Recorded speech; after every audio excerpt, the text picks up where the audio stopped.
Hello everyone and welcome back to yet another episode of The Gloving Paradigm, where I'm your host Peter, aka LPD, the cringiest glover on YouTube. Yep, I'm embracing it. Sure, Dan.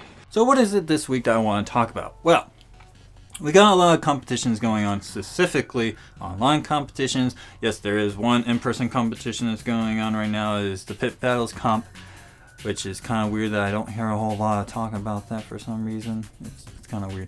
Like, yes, I do hear people who entered in the comp and did stuff have been doing pretty well, but not much other conversation about that comp in general. So I thought that was a little weird. And of course, I find it much more interesting that we haven't had an official sanctioned IGL comp happen from Amazing Lights in quite some time. Now, I know, granted, a lot of people are going to be like, well, with the current world situation, we haven't had an in-person comp. Yes, I understand that, but did you guys forget that Lights On existed? Still exists? I think. Anyways. So, with all these competitions going on, I know there's a lot of more newer people who want to join these competitions and want to participate in them and compete, which is great. For whatever reason that they're joining, it doesn't really matter. I'm just very excited that you guys are wanting to do this because it shows that you want to participate in the community activities. And competition is one of those big driving forces within the community itself. The other thing I also want to point out is that there's been new iterations of a scorecard that has come out. You know, GFC has its own scorecard, Flowtron has its own scorecard, of course IGL is a separate thing. But we've seen other scorecards come and go, especially when it came to certain categories. Like if you look at the Fable comp, where its primary thing that it was focusing on was storytelling, then yeah. And of course you also have Agni Kai, which I don't really remember what that was all about, but there was a theme to it. So yes, we do have theme competitions that happen as well. So definitely want to point that out. And all of them probably have their own different scorecards. So what I want to do in this episode is pretty much help you understand what it is that you need to do when it comes to wanting to enter into a competition and entering into a competition, and what you need to be doing as you're going through it. Now, I know a lot of people are probably going to be questioning me saying this because I've never really been in a competition before. However, I'm going to say this right now. I'm currently going through the Flowtron competition with a team of 4 other people, including myself. That's a total of 5. There's a whole spiel about it, which we'll get into a little bit, but I definitely want to say that yes, I have put myself into a competition, and I figure it would be a good idea for me to talk about it since I'm currently going through one. Oh, cool! I mean, cool. So, first things first is yes, I did a competition episode like this before. Way back in the day before I started doing YouTube videos. So if you want to go check that out, you're going to find it right over here in this corner. You guys know where I'm pointing. In that particular episode, I actually break down the IGL scorecard, because at the time, that was the scorecard that everyone was using. Not only that, is that if you wanted your comp to be sanctioned by the IGL, which is the International Gloving League, you had to use their scorecard. And you also had to follow a couple other rules, and you also had to take a couple of pictures, things like that. When it came to in-person comps like bosses, and I don't remember the exact specifications when it came to online competitions, but they used to be sanctioned as well. Again, look at Lights On. I'm not going to go through the whole IGL scorecard because I already did that in that episode, so please go check it out if you want to hear a bigger breakdown of it. However, I will certainly say that I'm going to kind of talk about what you need to do when it comes to preparations to a competition. So first things first is you got to figure out what comp do you want to join into. So if you were joining the Flowtron, you needed to see what the rules were. If you're joining any IGL comp, you definitely need to see what the rules are. And if it's a theme competition like Fable or Showmanship or a musicality comp or even whatever the Agni Kai comp was all about, I think that was another major themed one. I'm not going to go into a whole huge amount of detail on that. But they are those that you definitely need to start reading the rules and read what it is that the comp is going for. So, for the example, if you were like in Mr. Freckles' IGL comp, it was more of an introductory level of understanding what it's like going through a competition. You know, those people that were in the competition probably had their own personal breakdown of the scorecard when it came from their judges. And, you know, this It's one of those things that allows people to really get themselves familiar with how a competition is formatted, especially when it comes to IGL comps, because those are sanctioned competitions. You know, granted, there are other competitions out there that use different scorecards. You know, a great example, if you look at Gloving for Charity or GOC, they had their own scorecard comp. And I would certainly say that if you don't like the IGL comp, may I suggest using the GOC scorecard. I thought it was actually well curated, and it was a little bit more simpler, or at least for me, to understand what it is that the judges were looking for in those categories. You know what I mean? So definitely keep that in mind. If you're somebody who wants to host a competition, you have different scorecards to work with. You just gotta see what their scorecards is. Now, when it comes to a comp like Flowtron, for example, they actually have a bunch of different, a lot of different categories that you have to take into consideration, but those are also being judged individually by set judges, as well as one judge judging the entire team in and of itself as a whole, rather than just individual components. So definitely keep that in mind when it comes to certain competitions like team competitions, or even doubles or triple competitions, which if you don't know what I mean by that, is doubles is 2 people doing the show and triples are 3. See what I mean? We know. One thing I definitely want to stress is make sure that you are reading the rules thoroughly. Just make sure you understand fully what it is that you're getting into. It's kind of funny how if you think about like other competitions like wrestling or dance competitions, there's like this whole disclaimer thing that you like, you have read and understand the terms and conditions and you signed on the dotted line and stuff like that. That still applies here. Gloving is not an exception to that rule. Just definitely want to point that out. Why you pulling me? I'm right. The next thing I also want to stress as well is that once you understand the rules of what the competition is about and what the theme is of the competition, if it's a theme competition, which most of them tend to be that way, and that's great because it's variety, it's a different take on how to judge a competition, also to understand what it is going into a competition, things of that nature. And we like that. We like having, variety. Variety is the spice of life. Stop that! Yeah. I can do what I want. Yeah.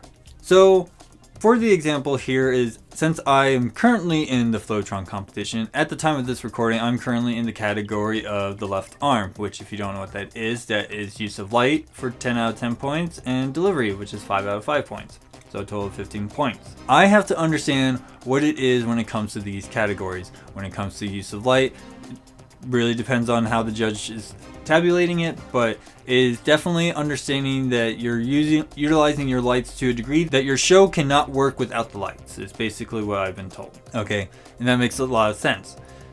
Is there a level of ambiguity that comes into that category? Yes, and I definitely understand. A lot of people know how I am when it comes to understanding utilizing your light, not only by just sticking it on your finger, but understanding your flash pattern manipulations, your color theory, your programming theory, all that jazz. And all that jazz. Delivery is also something that I don't think I have a hard time understanding, but I definitely can see how it can be very difficult because, your intentions being perceived differently is a real thing. You have to make sure that what you are trying to intently portray to your viewer is being portrayed to your viewer. If you are not delivering on what your intention is, it's not going to translate well. But that's just from my experience and understanding where I place myself in the scorecard, because those are the 2 categories that I need to focus on. Now there are other points that you can look at. You got like transitions and use of space, you got complexity and pacing, you got storytelling, musicality, you got cleanliness and presence, which I'm pretty sure I just said, but so you definitely need to understand that. The other thing I also want to point out is knowing your deadlines and planning accordingly. Now, I know I've heard this so many times from so many different glovers, and I get it, I get where you're coming from, but this is a point of advice that I'm going to give to anybody who's thinking about going into a competition. Please do not wait till the absolute last minute to record your show. As much as some people say, yes, I work a lot better under pressure, I don't think that's necessary pressure you should be putting on yourself. Why? It's because you want to curate your show to get the best points you can get on the scorecard, whatever the scorecard may be. Whether it's the IGL one, the GFC one, the Flowtron one, the Fable one, whatever the case may be. It doesn't really matter. To me, you just need to make sure that you're giving yourself enough time to review and tweak anything you need to tweak to get better points. Now, I know a lot of people are going to be like, well, where do I need to go to talk to people about that? Well, there are plenty of places. Besides just the Glover's Lounge or any of the other gloving Facebook groups that we have out there, you also have Discord. You know, not only do we have the Worldwide Glovers group, which is probably the best place you can go to, but you also have places like Flow Underground and other Discord servers out there that do exist, you know, and you can utilize those to the greatest extent that you can. But I will certainly say that it's imperative for you to give yourself enough time to create the show that you want to create, and not only that, to deliver on what you want to deliver within your show. Doing it the last minute can literally make or break you in a competition. I've seen people who waited till the absolute last minute and completely flub on it all because they didn't give themselves enough time to really take the feedback that they got from the previous rounds and put it into their new show. And to me, that's extremely imperative because it shows that you're listening and understanding and be able to take people's advice and run with it. That's the whole idea, you know what I mean? Now, I can understand if you're in an in-person competition, it's very, very different. I would certainly say definitely go check out my episode like I told you, and it goes much more into in-person competitions because at the time of that recording of that episode, in-person competitions was much more regular than it is now, thanks to 2020.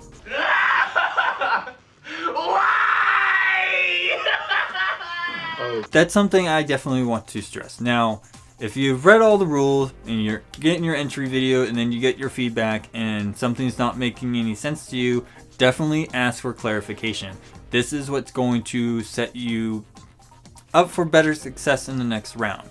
If something is not very clear to you, you definitely need to ask for that clarification. And I hope to God that if you are a judge and somebody asks for some clarifications, please do your best to break it down for them to understand and get them on the same page as you. Because if you don't, and they still keep getting scored poorly, who's actually doing the better job here? The Glover who's not getting the clear case of what they need to be doing, or the clarity that they need to do to get better at what they need to do for the show? Or the judge who's just simply not able to break it down and make it easier for the Glover to understand? Again, I don't want to hear anyone saying, oh, well, the judge just says if I'm unable to see it, then I can't see it. No, that's bad. That's a bad judge, and it is a bad form of advice, okay? Wrong, sir. Wrong. But okay, so you enter a competition, you're getting your feedback. Definitely make sure you're giving yourself plenty of time to incorporate that into your next show, give your time to review your videos, and make sure that things are in place. Now, I'm sure I had another episode where I talk about how to do proper recordings, which if I don't, then I'll probably going to come up with an episode for that because I know a lot of people are going to ask about that. You know, lighting is a very important topic that comes up a lot within the gloving community when it comes to recording their videos. And Starlight has put out so much content on that, it drives me up the wall how much people can't find it. You know, maybe making a YouTube video makes it a lot easier and publicly accessible instead of a private group. I just want to stress that. All right, I get it. So yeah, at the end of the day, what is my best advice to you, somebody who's thinking about going into a competition? Well, one, definitely make sure you are understanding the rules and the parameters of the competition that you're entering in. That way you understand what is going on. If there's something that you do not like about what's going on in the competition, whatever the case may be, then don't join that competition. And it's absurd to hear that somebody would want the entire competition parameter to change for that one specific person rather than that one person kind of adapting to the parameters that is the competition. I find that absurd. That there have been people out there that I've heard that they wanted that kind of change and no one else wanted it. You know what I mean? The other thing I want to point out is that if you read and understand the rules, then great. That's awesome. Definitely ask for feedback from people that you know that understand what you're trying to do within the competition so they can help you curate your show a little bit better. No, not to your judges, to have a very strong appeal to a very wide audience while also curating it to the scorecard. The scorecard is what matters, okay? And lastly but not least, just don't put unnecessary pressure on yourself to complete something because you think it makes your show better. The time that you put into each round is what you're going to get out of it. And if you literally wait to the last minute, you're probably going to have what I like to call last minute scores. And a lot of people think that it's kind of crazy for me to say that. But I've seen last minute scores because people explain to me, yeah, I did that at the last second and just threw it into the comp and just called it a day. You can see where that gets reflected in your points. So I definitely stress not doing that again. Okay, if you've done that before. And if you've never done that before, please don't do that because it's not good practice. If that makes any sense. But yeah, I think I did a good job kind of revisiting this one. Again, I definitely would say check out my previous episode on this topic because I did do a good job. I listened to it, and as much as it was pretty cringy listening to my old stuff, it did have a good amount of information. So please go ahead and check it out. It really helps. But if you have any questions for me that I did not cover in this episode, you have the wonderful places that you can hit me up in, which is all my social media that you find linked down below. You also have the comment section here on YouTube that you can use. Trust me, it's there for a reason. Please use it. It helps me help you. And that's what my job is here, is to help you in the world of gloving. And of course, besides just liking, sharing, and subscribing to my channel, which helps me out a lot, you also have the wonderful opportunity to donate to me on Ko-Fi. Yes, I have Ko-Fi. It's set up for one-time donations, so if you feel like you can help me out in any way possible, please go ahead and donate to me there. Please donate to my Ko-Fi so I may continue to listen to lo-fi. Do it, do it, do it, do it, do it, do it, do it, do it, do it, do it, do it, do it. Yep, I love that slogan. But other than that, thank you to everybody who's watched this episode. Thank you to everybody who's been continually coming back to my channel and watching my episodes because I make these for you guys. It's what I do. Other than that, I absolutely love you guys. But I am your host, Peter, aka LPD Dubuque. And I'll see you guys all next week.